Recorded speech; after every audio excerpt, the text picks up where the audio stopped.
Hey everyone, welcome back.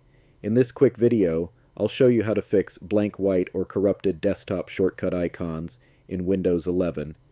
If your icons suddenly turned into plain white boxes or look broken, don't worry, this is a simple fix. Let's get started.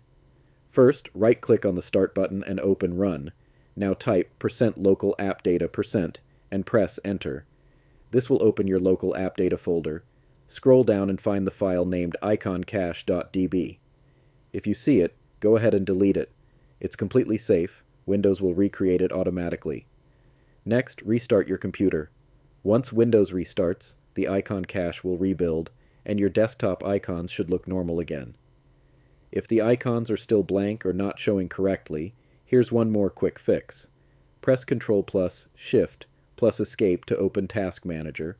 Scroll down, find Windows Explorer, right-click it, and choose Restart. This will refresh your desktop instantly and often restores the icons right away.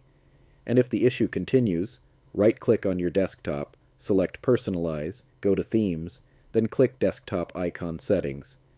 Choose any icon that looks broken, click Restore Default, then Apply, and you're all set. Your desktop icons should now look clean, sharp, and back to normal. If this video helped you out, make sure to like, subscribe, and turn on the notification bell for more quick Windows tips. Thanks for watching, and I'll see you in the next one.